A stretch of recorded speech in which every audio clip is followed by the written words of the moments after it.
Good morning, Panthers and Rams.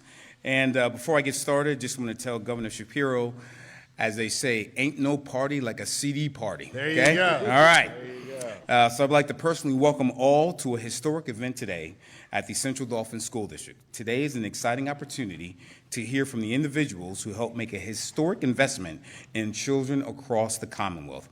I would like to thank Board President Mike Jacobs, Vice President Janelle Bingaman, and Board Member Eric Epstein for being here today, also with Mr. Gordon in attendance, as well as all of the other elected officials who are here with us today. Today, we celebrate a major accomplishment in public education, and we applaud Governor Shapiro and his team, who, with other elected officials, have made commitments to improve public education in PA. So what does this mean for Central Dauphin? Before I get there, I'm going to give you some background on CD. We have an L English language learner population that is over 15% of our school district.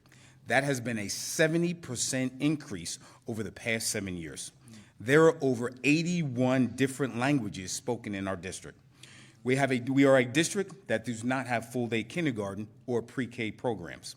We have several buildings at this point who don't have air conditioning and also in need of repairs. The district has experienced a large number of families entering, and we are at capacity or over capacity in some of our buildings. So this will afford us the opportunity to create a plan to support our growing L population. This could include additional staff, resources, and materials, and also a possible welcome center for all of our newcomer students. Discuss possible ways to earmark the adequacy funds to offer full-day kindergarten to students in Central Dauphin. Hopefully, this will also open up a discussion in terms of how we can support pre-K for our students, because we also know the earlier we get students in school and support their foundational skills, the better off they'll be to reach the benchmark of being on grade level by third grade.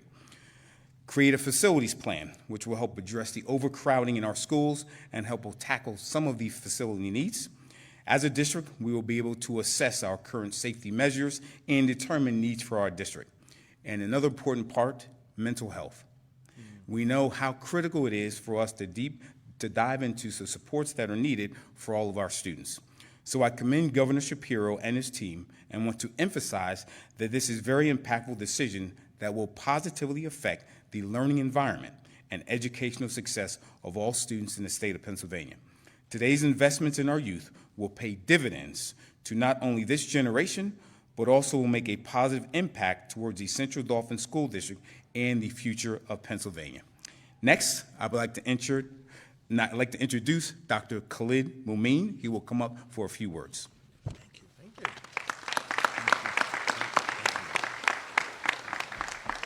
Good morning, everyone. Good morning. Let's give it up for the band and the cheerleaders. It feels so good to be in a school where we're able to see our learners and their talents on display, so just thank you so much.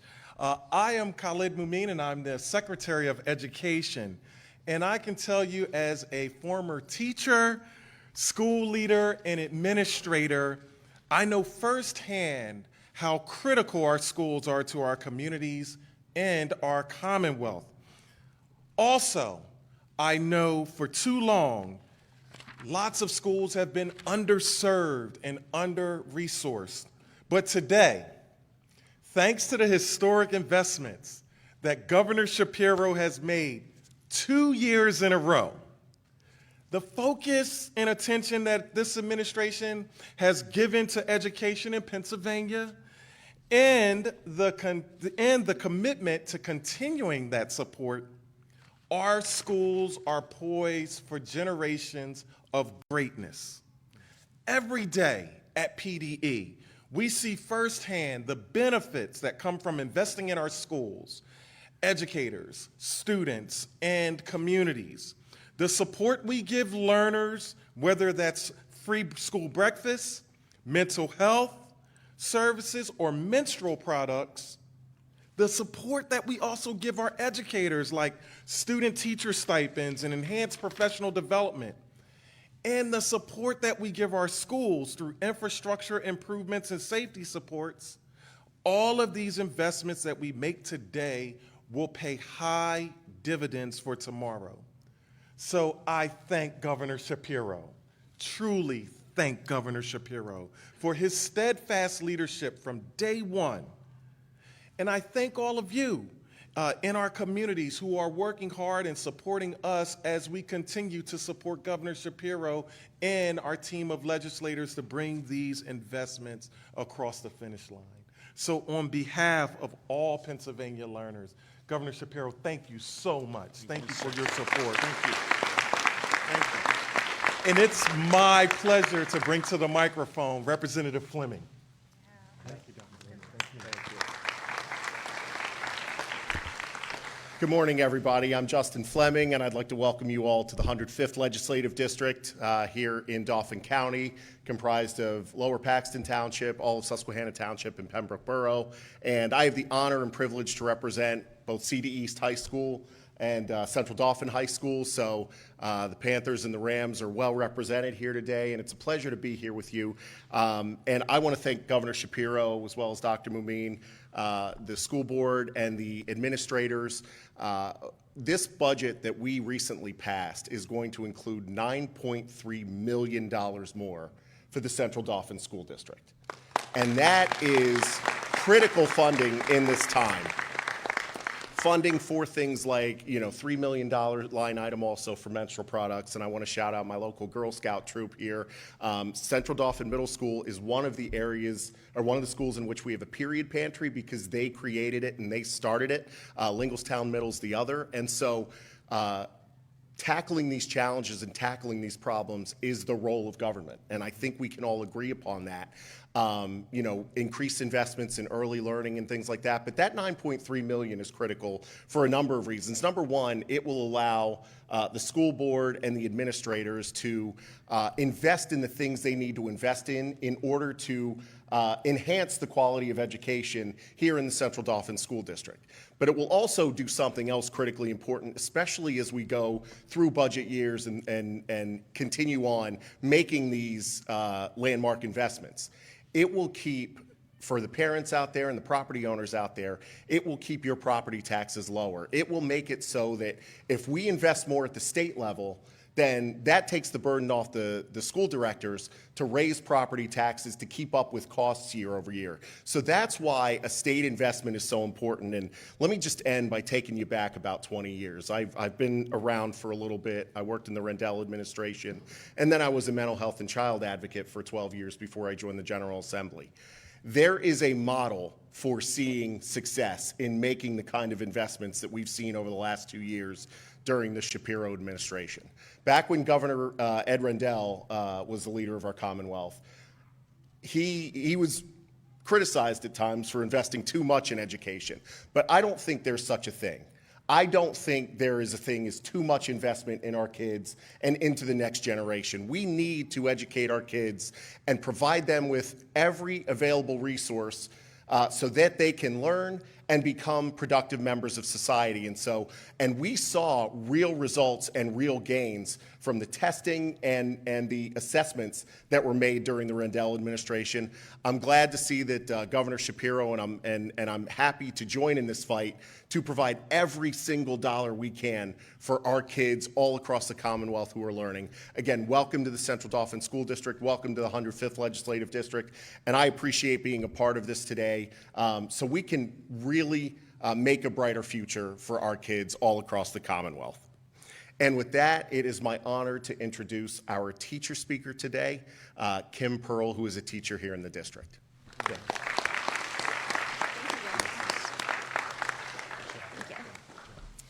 Good morning. I am so proud to welcome everyone here today to Central Dauphin Middle School. My name is Kimberly Pearl, and this year marks my 20th year as an educator here in the Central Dauphin School District. Thank you. I'm not only a public school teacher, but also the parent of children in Pennsylvania's public school system. I'm a student as well, taking graduate courses in our state system of higher education at Millersville University. That's awesome. In the school law and public policy course I took last semester, our cohort of public school teachers from around the mid-state discussed the importance of fair education funding in Pennsylvania and what it would mean for our respective districts. With the passage of the state budget, educators from all over the state can take pride in Governor Shapiro's leadership in guiding Pennsylvania's legislators to come together to ensure equity in funding for students across Pennsylvania. Here in Central Dauphin, we rely on state funding to support so many of the opportunities we provide for our students. Our phenomena-based science curriculum is driven by students participating in hands-on lessons. Students are immersed in critical thinking and problem-solving skills in our math classes, given opportunities to engage with relevant literature and writing exercises in our English language arts courses, and excited to learn social studies and history because of the meaningful connections that our teachers weave into their lessons. Our creative arts teachers are frequently updating their lessons to be more innovative to prepare our students for the expectations of the world beyond K-12 education. And our health and PE staff make connections with community partners to ensure that our students' needs are being met. This school year, our middle schools became one-to-one, guaranteeing that each student has the technology they need to succeed. All of these educational opportunities are available to every student in our schools and support our mission to challenge students while fostering their personal and academic growth. All of these opportunities should be available to every student in Pennsylvania, regardless of their zip code. Fair funding for public schools is an important step in ensuring equity for our children. Thank you again to Governor Shapiro and our state legislators for recognizing the importance of fairly funding Pennsylvania's public schools.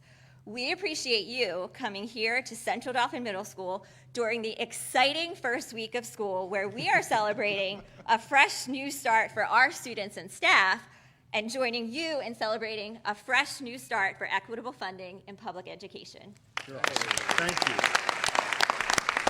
I am very pleased and honored to welcome our next speaker, 8th grader, who is a National Junior Honor Society member, student athlete, and student musician.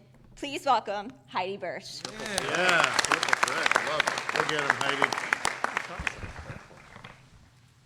Hello, my name is Heidi Birch, and I attend here at CD Middle. After high school, I plan to major in either physical therapy or school counseling, both in which align with my passion to helping others. Ultimately, I aspire to contribute and make a positive impact to the well-being of individuals in my community. CD Middle has really helped me get all these traits and learn what the importance is of having these traits. The teachers, principals, and staff members at Central Dauphin have played a pivotal role in shaping my life, providing guidance, support, and a caring environment for me to learn in. They have taught me life lessons, including perseverance, teamwork, and the importance of curiosity. They have provided me with many opportunities like sports, clubs, and other community services. The staff at Central Dauphin pushed me to go beyond the requirements in order to reach my full potential. When I move on up to the high school, I'm really looking forward to being a part of high school sports, clubs, academic achievements, and National Honor Society. Thank you. Awesome job. Heidi, yours? And now I'm passing the microphone to Mr. Governor Shapiro. Thank you, Heidi. Heidi, you're awesome. And let me say, I think you're awesome. I'm not just saying that as your governor. I'm saying that as a father of an 8th grader. You are awesome. You did a great job. Put your hands together for Heidi. Well, Central Dauphin, it is great to be with all of you today. And man, I was so excited to get to one of our wonderful schools across Pennsylvania for the first week of classes. And it is so cool to be with all of you today. And I just wanted to come today to wish you an amazing year. I know you are full of potential, full of opportunity. And here at Central Dauphin, I know you are going to meet the moment and meet that standard set by Superintendent Turman and the entire leadership team here. And so I just want to say to all of you here at Central Dauphin, I wish you a great and wonderful school year. I will say your band sounds awesome. Usually it takes a few weeks to get you all to ramp up to that high level. You are there right now, and I'm excited to be able to hear you, and hopefully we'll be able to hear you a little bit more when I'm done talking here after I sign this bill. But listen, I'm going to start with a little bit of a lesson here, okay? So I'm here as your governor. We've got lawmakers here as well, and we're here to talk about education funding. So my first question for all of you is, how many branches of government are there? Someone raise their hand. Go ahead. Three. They are what? Legislative, executive, judicial. Okay. So, very good. Which one am I? Legislative or executive or judicial? Which one am I? You're going to go executive. That's a good call. The other one, the other branch, judicial, isn't here because they kind of look over stuff. If we mess something up, we didn't mess anything up, so we're good. Judicial's not here. But you know who else is here? Legislative. And so I want to take a minute and thank our legislators who are here. And I want you to meet them because these are the people who are working hard for you every single day. You met before Representative Fleming. He's the state representative from right here in the Central Dauphin School District. Representative Fleming has done a great job representing you, and we're grateful you're here, Rep. Thank you very much. Now, throughout Dauphin County, where y'all live, we have other representatives who do hard work as well. And so I want you to meet Representative Patty Kim, who represents the Harrisburg area. Thank you, Rep, for being here. And the third representative I want you to meet is Representative Madsen, who represents this area as well. Thank you, Rep. Now, it's important you know who they are because this guy over here, what's your name? Who answered my question? Gabe told us how many branches there are in government. There's 3. Who can tell me how a bill becomes a law? Huh? It's got to pass in, go ahead. Has to pass through the other branches, has to pass through the House of Representatives, and it has to pass through the, starts with an S, the Senate, exactly. And after, good call back there, you got to raise your hand though, this is school. After it passes the House and the Senate, and it's got to pass identical, then where does the bill go? Come on. To me. It comes to me. And it's sitting right there. And after I sign it, then what happens to that bill? It becomes what? Starts with an L. It becomes a law. Exactly. So that's why these guys are important. They write that stuff. They pass it over in the Senate. It comes to me. It becomes a law. And so today, I'm here to sign that law and to talk to you a little bit about what's in there. And so that's where I want to begin today, by talking about what is in this law to help our students. You know, we talked about those 3 branches of government: executive, legislative, and the other was judicial. And I made a joke before that they're not here because we didn't mess anything up. And that was a joke. What the judicial branch does is it reviews our laws. It reviews what's happening in the state to determine whether it is what? Starts with a C. Whether it adheres to what? What's the overall document that governs how we do our work every day? Whether it's constitutional, whether it's lawful, right? And so a couple years ago, the judicial branch reviewed what it is that we're doing on education in Pennsylvania. They looked at how much money the state invests in our schools. They looked at where that money goes. They looked at the impact of that money. And guess what? Our courts here in Pennsylvania found that actually we don't have a constitutional system. That the school districts that need it most aren't getting the dollars that they need, and that we're not putting enough resources into our schools. That happened literally right around the time that I became your governor. That happened right around the time that these 3 legislators took an oath of office to serve as your state representatives. And you know what we decided? We were going to fix that because the court was right. The way we were investing in our schools wasn't constitutional. And I'll tell you something else. When it's not constitutional, it's not fair to you. It's not fair to you. And it means that you're not getting a fair shot in Pennsylvania. And so we set out to change that. We set out to make sure that your superintendent, where'd he go here? Your superintendent had not just more dollars available to invest in you, but the dollars needed to solve big problems in Pennsylvania. And so we went to work, Democrats and Republicans, to figure out how we could make this better. And we studied the issue, and we leaned in, and we worked hard, and we listened to each other. And let me tell you what the change was. In Pennsylvania, for the first time ever, based on that law right there that I'm going to sign, the Commonwealth of Pennsylvania, the state, is going to invest over $11 billion in our schools. $11 billion in our schools. Now, I don't know about you, it's hard for me to even understand what $11 billion means. So let me break that down. It means dollars that go so you have smaller class sizes. It means dollars that go to make sure you get free breakfast in the morning. Y'all getting free breakfast when you show up? That was something I worked on hard last year. We did for the first time in Pennsylvania. And I believe, Mr. Superintendent, you do lunch as well based on a federal program, which is exciting. Let me tell you what else $11 billion means for our students. Because I heard you loud and clear on this over many years. It means we now get to hire more mental health counselors in our schools. I heard y'all loud and clear as I've traveled listening to students all across Pennsylvania that you need more supports when it comes to mental health. You want more counselors. You want the ability to communicate on your phones with people who can maybe give you a little bit of extra help. You want somewhere to go when you see your friends who are struggling and they need a little bit of support, right? So we're funding that as well.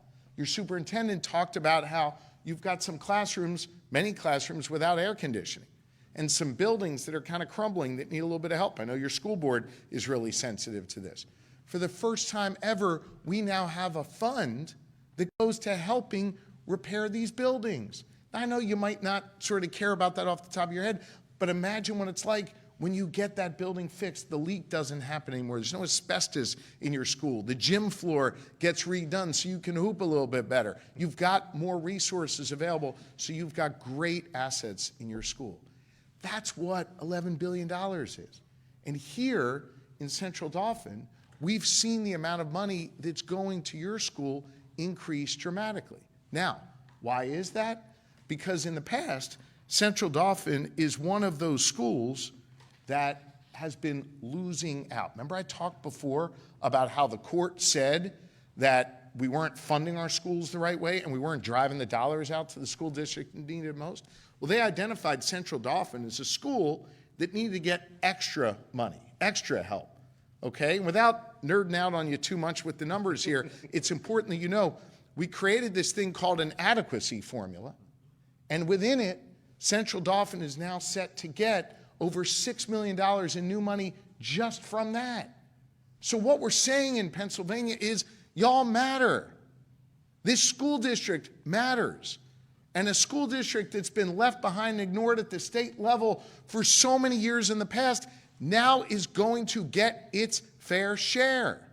That's one of the reasons why I wanted to be here today. I wanted to look you in the eye and tell you that when we're doing that work legislating, when we're writing those bills, when we're doing the tough work of trying to find compromise between Democrats and Republicans, I never lost sight of all of you, of the students who are here, the great teachers who are here, who deserve better than what they've gotten in the past.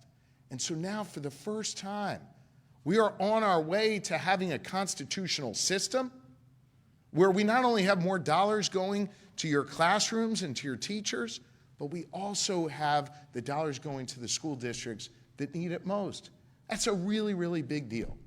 And listen, the students are huge beneficiaries of that.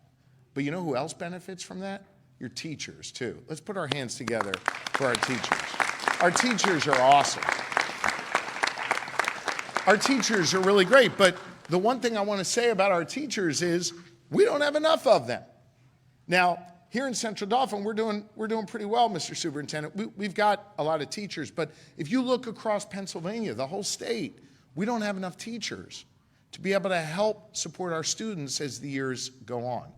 And so one of the things that we have found over time is a teacher will go to school to learn how to be a teacher. And then after they learn how to be a teacher, they're required to go work in the classroom for a while. Right, Dr. Mameen? Dr. Mameen's the head of the Department of Education. He knows this. And so the problem was when they go try to work in a classroom to get that experience, guess what? They didn't get paid before. Imagine how hard that would be if you're trying to do what you love, teaching students, but then you don't get paid for it. And so then you maybe can't take care of yourself or your family. Does that seem fair to you? No, it's not. We fixed that. And so now for the first time ever, we've got this new initiative. Actually, it started last year. This year as well, we doubled the funding, where teachers who want to come and be your teachers here and are learning and doing their classroom time, they can actually get paid at the same time. It's called a teacher stipend, which is a big word for basically saying we're letting these folks do what they love and make a great living doing it, and that means students are better off, teachers are better off, and school districts like Central Dauphin are better off. That's a pretty good thing as well, right? So think about it. We're making sure that there's more dollars going in your classrooms. There's more resources available for mental health counselors. You're getting free breakfast in the morning. The buildings that are crumbling are getting more help. Our teachers, who are really the ones who are like the lifeblood of these institutions, are getting help as well. And at the end of the day, here's what's happening. Every single student in Pennsylvania, here in Central Dauphin, up to Erie, Philly, and every place in between, you're getting the freedom to chart your own course and the opportunity to succeed. You see, I want a Pennsylvania where everybody's got a shot, no matter what you look like or where you come from. And I want to make sure that no matter what school district you go to, you get an awesome education. An education where you get to be your best. Where if you want to go to college, you're going to be ready to go to college. You want to go into the trades and be a welder, you're going to be ready to go into the trades and be a welder. By the way, hear me on this. We need to treat both paths respectfully and equally important in the success of Pennsylvania. But we know that if you've got great classrooms, great athletics, great arts, and all that, you can have a shot to be successful. And when you're successful, that's not only great for you and your parents, grandparents, and others, it's great for all of us because you're going to be the ones that lead the way in the future doing wonderful things for Pennsylvania. And I am so excited for your future, and we all worked really hard to make sure you'd have an even better shot in the future. And so I wanted to come here today and celebrate that. I wanted to come here today and sign that law together with all of you. Here's the last thing I want to say. I know that y'all probably don't pay a lot of attention to politics. And when you do sort of clue in, you probably get a little bit frustrated sometimes, right? Yeah, I see some of you kind of nodding and shrugging. You know, I'm sure we got some people who like Democrats in the room, some people who like Republicans in the room, and that's totally cool. But I think we also have a lot of people in this room who get frustrated because they feel like the people they elect to office don't actually do anything, right? See a lot of your heads nodding. And that can be really frustrating no matter what you believe. Well, here in Pennsylvania, we live by 3 letters, GSD. We focus on getting stuff done for Pennsylvanians, Democrats and Republicans. Here's a fun fact for you. Hopefully your social studies teachers will put it on a test as an extra credit. I don't know if I'm allowed to assign work here, Mr. Superintendent. But here's the last thing I want to say. In Pennsylvania, okay, I'm the only governor in the whole country with a divided legislature. Remember we talked before, there's a House and a Senate? This is the only place in the whole country where one of them, the House, is led by Democrats and the other, the Senate, is led by Republicans. Imagine how hard it is to get stuff done when you're dealing with the leadership of either place being in a different party. Yet now I want you to think about how important you are, because we all found a way to come together, Democrats and Republicans, to invest in your future. That's how much you matter. And so at this time where, yeah, maybe it's hard in some places to get stuff done, to move the ball forward, to put points on the board every day, here we are showing in Pennsylvania that Republicans and Democrats can come together. We can do big things, especially when it involves all of you. And so I just want to say thank you. Thank you for inspiring our work. Thank you for being who you are. And I want you to know that this is only a beginning. We're going to keep investing in Central Dauphin. We're going to keep investing in our public schools. We're going to keep investing in a future of hope and opportunity for all of our children. And that is because here in Pennsylvania, we believe y'all should have the freedom to chart your own course and the opportunity to succeed. And that is what we are all about. So I want to say thank you for having me here at Central Dauphin. I'm going to invite some of y'all up here as we sign this into law. And then Heidi's agreed to take questions from the press afterwards, if that's okay, right? Thank you all very, very much. Come on over here.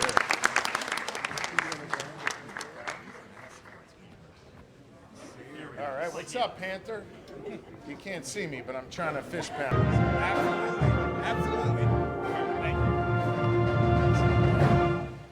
All right. So I just signed that into law, and your superintendent has all the money. So you should go see him after this for a check. I think we got to come back up here and answer some questions, then we'll talk. All right. Come on back up here, gang. Good job. Thank you. Thank you.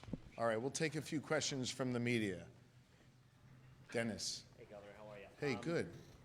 You know, there's obviously some folks who are happy to be spending money on public schools. They just want to know that it's money well spent. What metrics are here, other than checking a box saying it's $11 billion and another $1.3 billion on top of last year?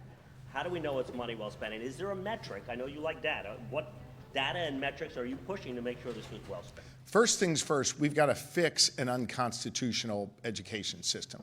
The court held that we weren't investing enough, so money is required, and we weren't investing it in the right places. That's why the new formula that I laid out is so critically important to get the dollars here to a place like Central Dauphin. And then, of course, it's critically important that we sustain that over time. And so you'll see me come back budget after budget investing in education. So that is job number one, making sure we invest. The court held that we weren't putting enough resources in. And remember, when Republicans and Democrats alike had a chance to appeal that ruling, they didn't. They accepted the fact that we needed to invest more, and bipartisan majorities in both chambers made those investments. We're going to continue to make sure as time goes on that student data is proving success. But we've got to understand that that data is going to take time to catch up with the investments. I'm committed to the long term, to making sure the investments I put in place as governor are sustained long after I'm gone, God willing, many years from now, and that we're going to keep seeing real investments in education. We're going to keep seeing great test scores. We're going to keep seeing great evidence of student success and leadership as a result of the investments at the state level. In addition to that, you heard from Representative Fleming, and I realize this is slightly off from your question, but it's an important point. The more you invest at the state level in public education, the less burden on your local townships to raise taxes, school taxes, or I should say your local school boards to do that. And so what we're getting here is we're easing the burden on taxpayers, and we are investing more in students. And I think we're going to see the benefits of those investments as the years go on, certainly. Why are you so certain that the money going in this year will be enough to address the adequacy question that the Commonwealth Court put up? I specifically stated that this is a beginning, not an end. This is not a one-time investment. We have now set a new floor for education funding. Remember, we are investing over $11 billion. That's $1.1 billion more than last year. I mean, that is, for those who have followed education funding in the past, that is light years ahead of where we've ever been. And we have a brand new formula where about 64 cents of every single dollar goes in to this adequacy formula and driven out to the districts that need it most. This is the beginning of those investments, certainly not the end. And as we sustain these investments over time, we'll address the mandate from the court. There's still student teachers who are not going to receive this stipend this year. Is it an intent to fully fund that program in the future? Well, within about 4 hours last year of the new student teacher stipend, which if memory serves me, Fleming, it was about $10 million, right? Yes. $10 million. He's the numbers guy here. $10 million. We doubled that to $20 million. The reason we all saw that as a priority is because we knew within 4 hours that $10 million was claimed by student teachers. By doubling it, we hope we can hit more student teachers. We recognize we've got to keep this initiative going and increase the funding because we've all seen the success of this initiative early on, and we want to make sure student teachers can get into the classrooms, get the training they need so they can be full-time teachers in our classrooms and not have to sacrifice their own financial well-being or their kids' or families' financial well-being in the process. We want to encourage people to go into teaching, and this is a great way to do that. How do we keep that money for those type of programs and the other investments that you're talking about? How do we guarantee that continues to move forward when in 4 or 5 months we could have a completely different legislative body? Look, I work with everybody, Republicans and Democrats alike, around shared priorities. Our kids are a shared priority. And listen, I don't care what the politics says. Here's what I know. When you travel across Pennsylvania, rural, urban, suburban communities, and you listen to people from different walks of life, different terrain, different political views, folks basically want the same 4 things. They want great schools for their kids and grandkids. They want safe communities to live in. They want economic opportunities so they can grow prosperous in their hometowns. And they want their rights and freedoms protected. And so I hear that in Republican and Democratic communities alike, rural, urban, and suburban. And so as we go forward, we're going to continue to stay focused on those 4 Pennsylvania principles in making sure that we invest in those areas. And I believe we've now laid a bipartisan groundwork to continue those investments. Anything else? Yeah, can I, Dennis? since we're doing a civics lesson here, one unrelated question. I know, I went way off script here. The legislative body is sitting on a $300 million surplus, and they got a 7% and 8% increase in this year's budget. In 2009, the head of that bipartisan commission, Josh Shapiro, said, I remember that guy. you know, a 3-month surplus would be enough, which by these numbers is about $100 million. Yeah. What do you say to the fact that they've gotten it, they got an increase on top of, they're already sitting on a pile of money that some would say you've already got enough, you should be giving some of that back? Well, look, I think that's a question for the legislative leaders. My position hasn't changed. I think squirreling away money in bank accounts in Harrisburg and not investing it in meeting the needs of Pennsylvanians, whether it's education, safety, economic opportunity, is not really the best way to invest taxpayer money. I think legislative leaders need to be able to justify to the taxpayers why they're keeping so much of their hard-earned money in a bank account here in Harrisburg. Way back in 2009, when I chaired that panel, I said we should return that money to the citizens of Pennsylvania or invest it in things that benefit the citizens of Pennsylvania, and my position remains the same. And your budget for your operations is a 12% increase for the governor's operation. What's the justification for that? All we're producing, all the good work that we're doing in the governor's office to meet the needs of the good people of Pennsylvania. I'm proud of the work that our team does. I think we've got the best staff in the whole country, and they're doing great work every day. We're putting points on the board every day for the good people of Pennsylvania, and that requires a dedicated staff. And I want to say, I am so impressed as governor of the 80,000 employees we have in the Commonwealth. And while they don't report to me, the staff in the legislature as well, Republican and Democrat alike, these are dedicated public servants who work hard every single day to help the people of Pennsylvania. And I think they deserve an honest wage, a fair pay, and they deserve to get the credit that they've earned from the good people of Pennsylvania for how hard they work for them. All right? Thanks, everybody. Appreciate you guys.